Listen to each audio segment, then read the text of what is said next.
Hello, everyone. It's been such a long time since I've gone live.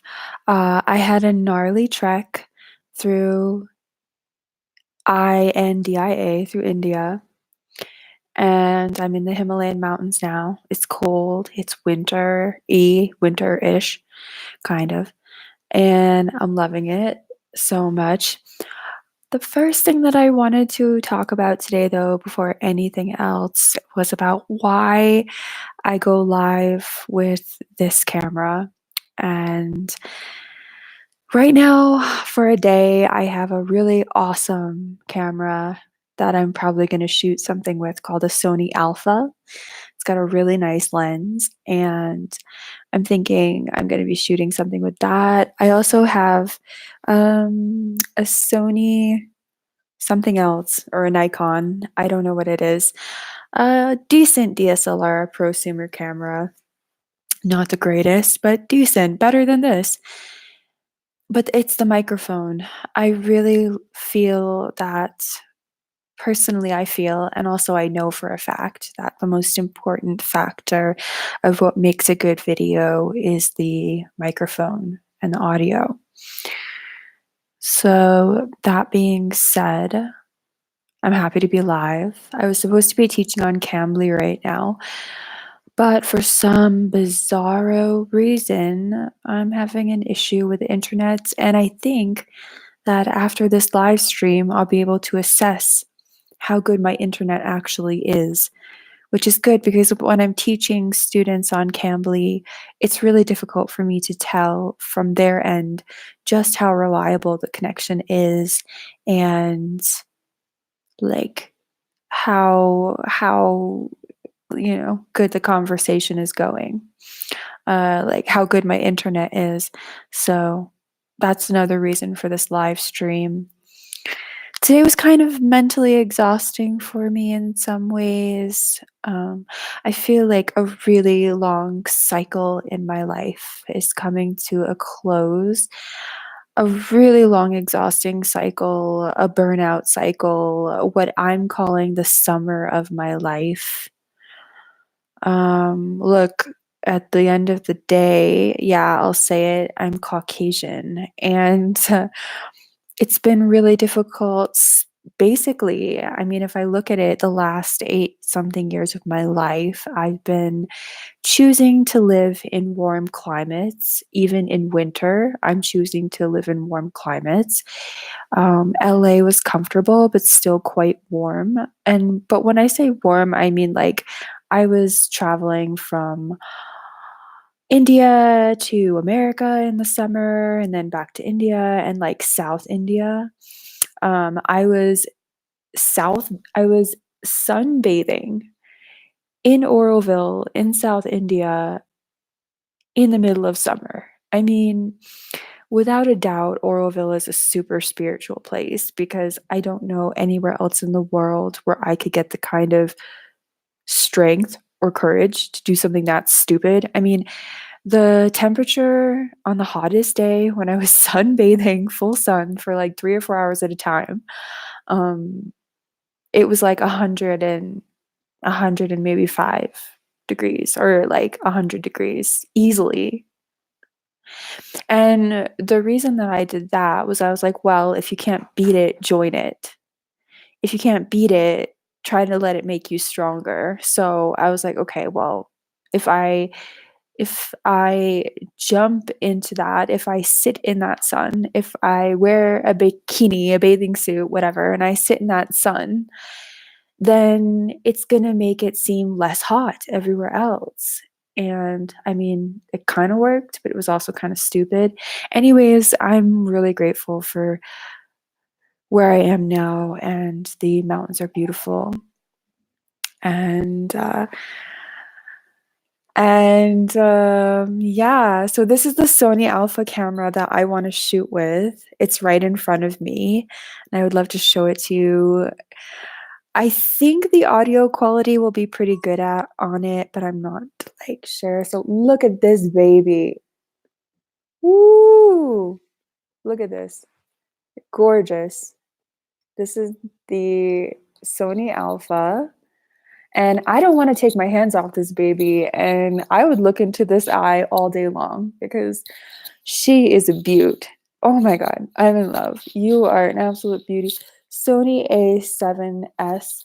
The body is so solid. It is so heavy. It's got 4K steady shot inside shooting. I think the microphone is right here. And geez, it's got this cool little feature where you put your head up to the you put your head up to the viewfinder and it automatically switches over to the viewfinder.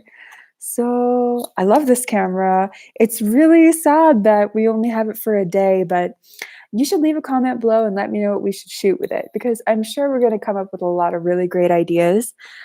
But any suggestions that you have would be cool too.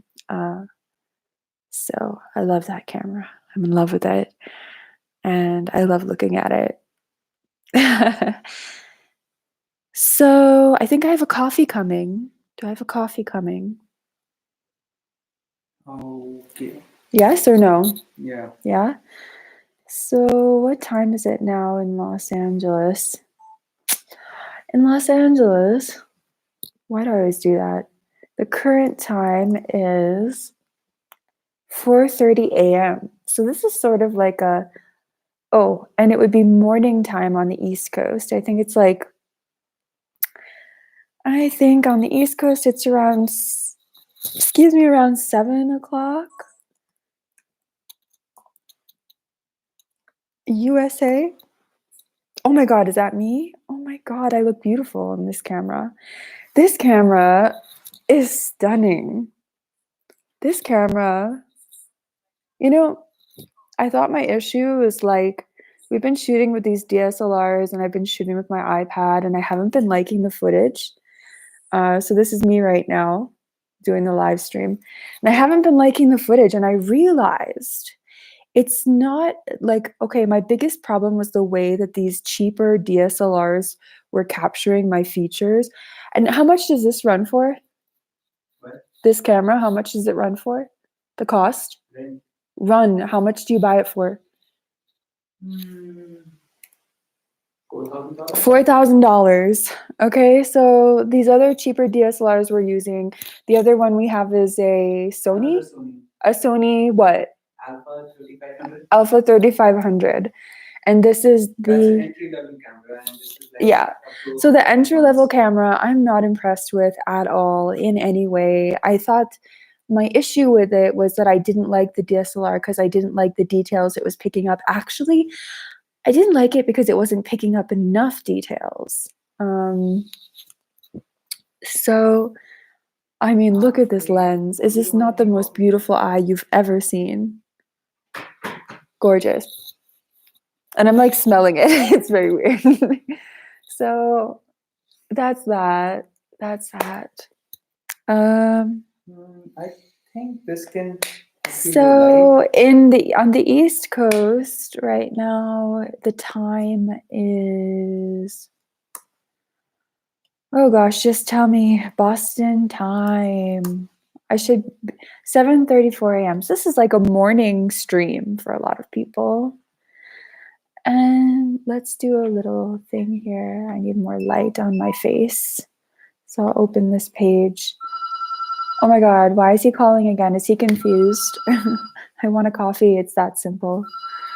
So, all right, I've probably got to end this live stream soon.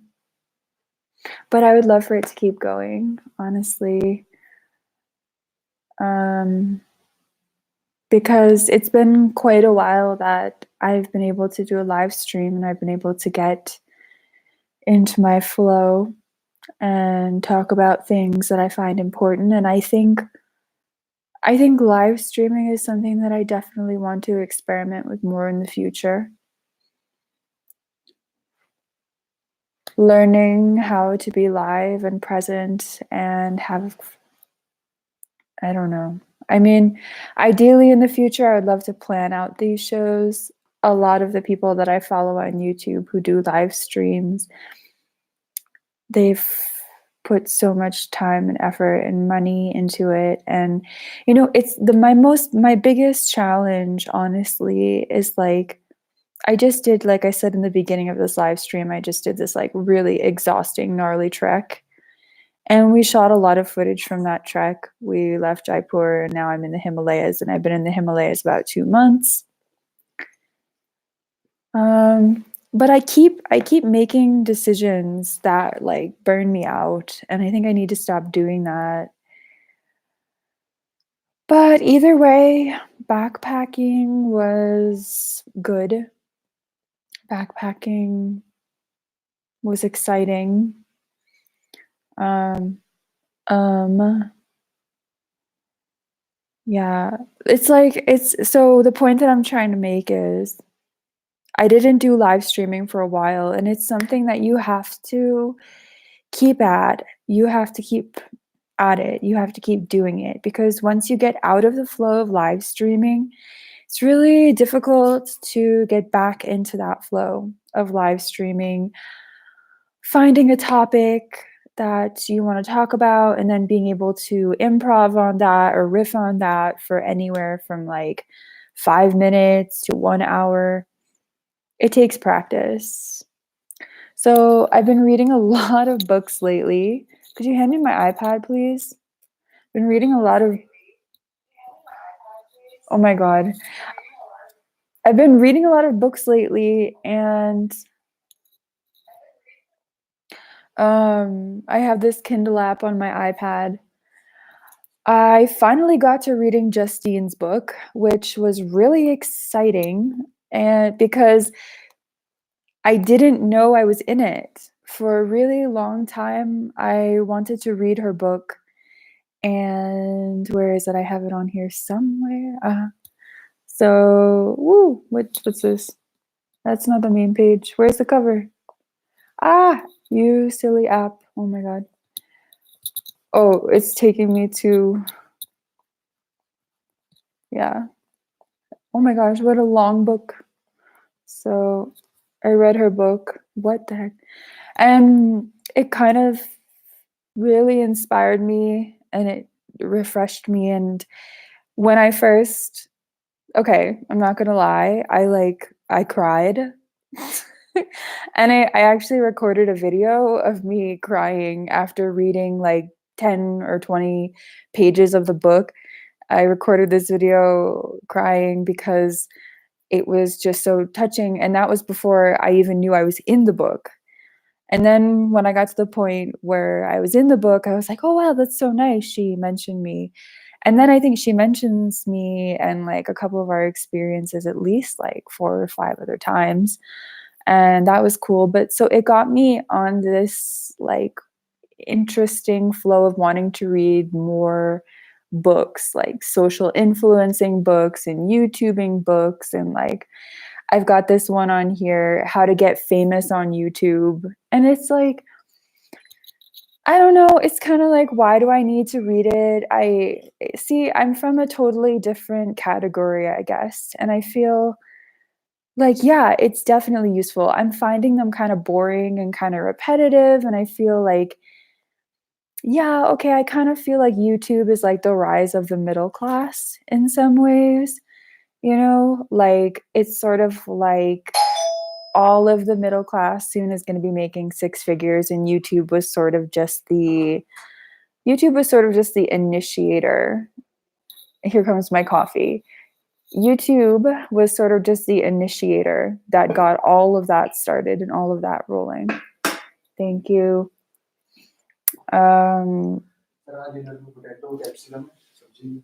So they're talking about food. I'm going to be ordering dinner soon. Yeah, so I'm reading all of these vlogs. I'm reading all of these books. So another one is So You Want to Vlog. And so these are some of them. 1 hour content plan, Instagram secrets. One I'm reading right now is, which one is it?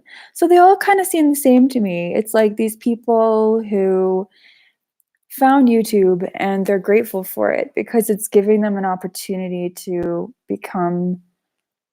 express their artistic side.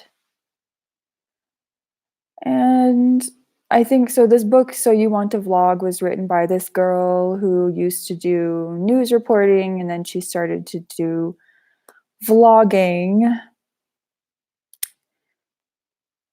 Yeah. So You Want to Vlog. Why do they keep calling? It's so confusing. Oh gosh. India is a funny place, you know, like the other day I called and I'm like, I want water. And he's like, gee, ma'am. And then he called back again, like, I didn't understand anything you said. So yeah, being a vlogger, I'm reading all these books and I'm finding them like kind of exciting, but also kind of like, why do I need to know about this stuff? Like a lot of things they talk about is like, I don't know, just really typical stuff. Comments and how to deal with this and how to deal with that and how to get a manager and how to work with managers and how to have agents and how to break deals, how to be a good social influencer, a good vlogger, how to like underestimate yourself in the eyes of your like in the eyes of the brands you're working for and then like over deliver. I think it's important to be reading these books now because I hope there's like a new age of YouTube coming. Like, yeah, okay, let's just be real. Let's be real. Like,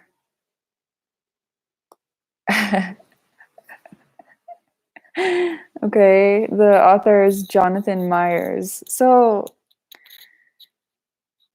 I kind of need to study this, I guess. Some people lately, you know,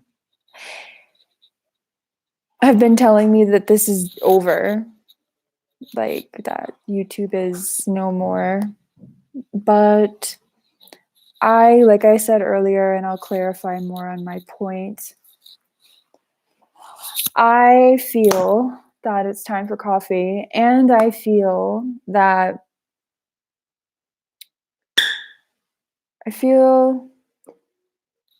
in a way, if I could just catch my thought here,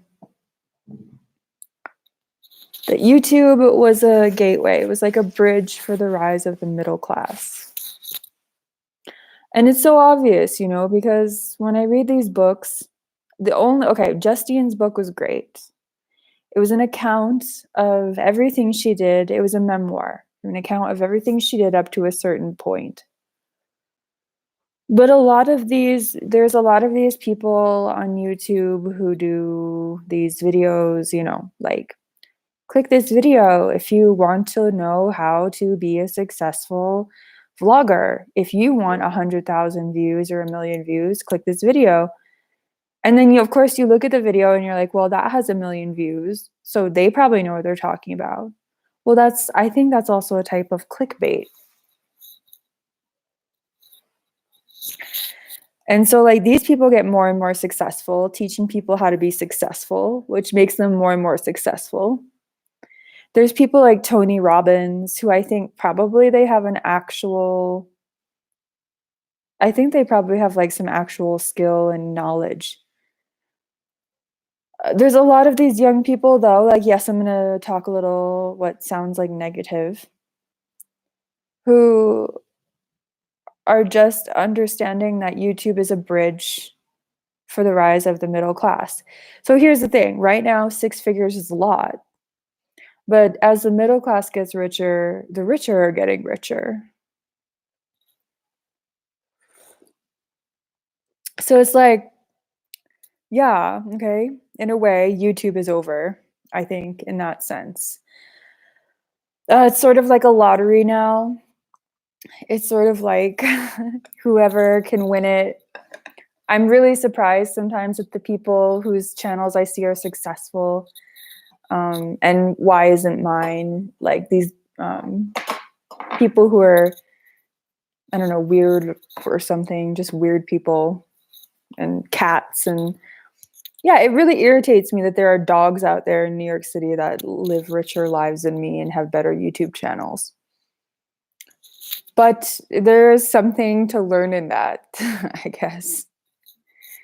And it's about going full power. And I can definitely say that a lot of my life and my learning, a lot of the things that I learned in my life, a lot of the lessons I've learned, look, hindsight's 2020, right?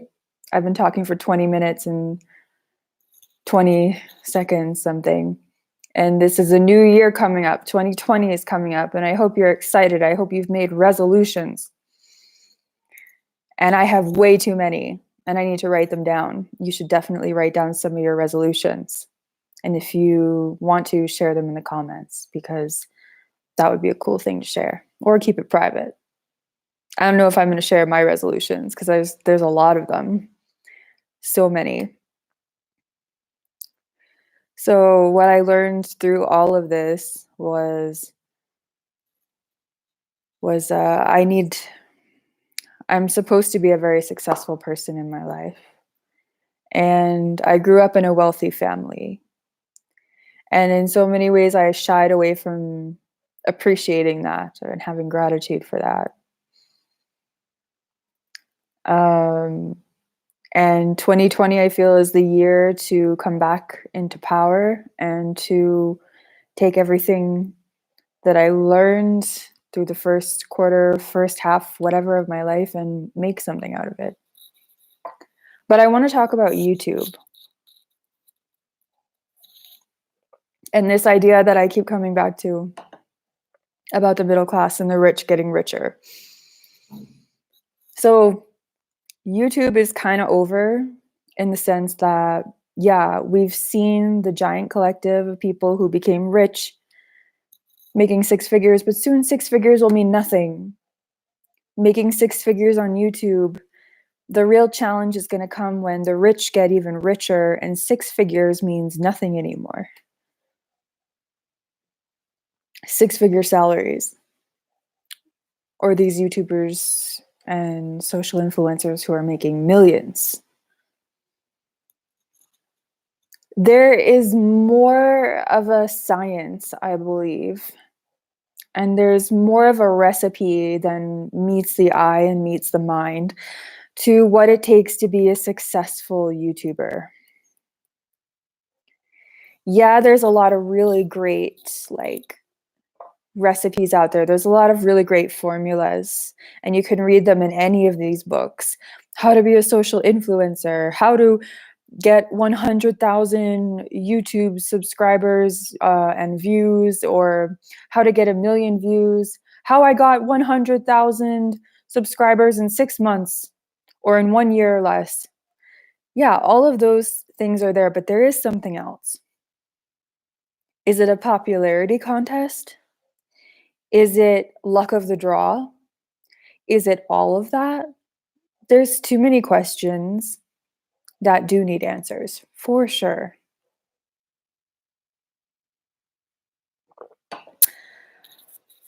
So 2020, oh, hello, I'm looking at the chat. Arjun Lon says, yeah, it's odd. Lottery indeed. Probably always was. Of course, in heydays, here the prices were rather less consequential. So 2020, numerologically, because I love numerology so much, 2020 is a powerful year. 2020 has a powerful meaning to it. And I can already feel that power. Talk is cheap.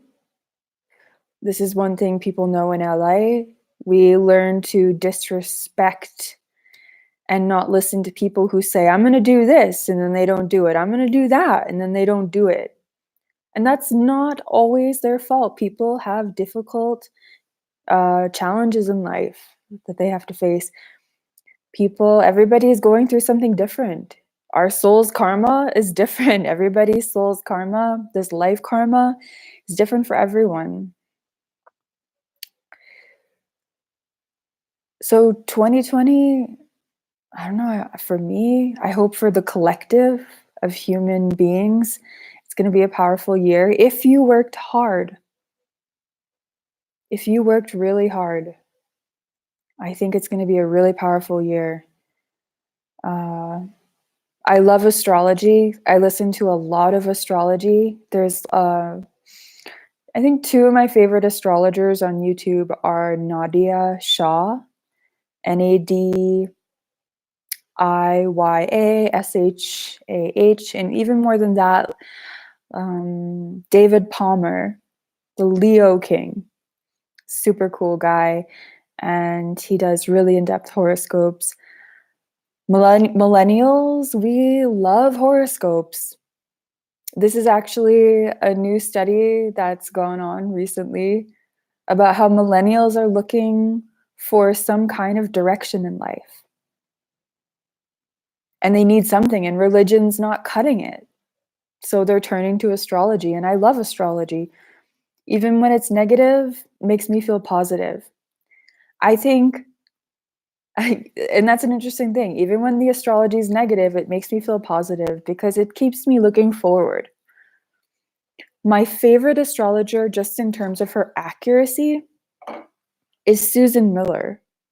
She tends to post her astrology horoscopes fairly late, but they're always so freakishly accurate. Somebody asked a question. Did you ever have 100K yourself on the old channel? 100K subscribers. I reached 60K. And I think a lot of those people, they bought into the hype of the time. And then when it was time for my channel to evolve, they were looking for content that was still, I don't know, something that I couldn't really produce anymore.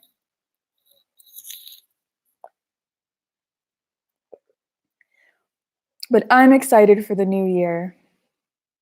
Really, really, really excited for 2020. There are life challenges that I've been facing for so long that I thought would never end. And you know what?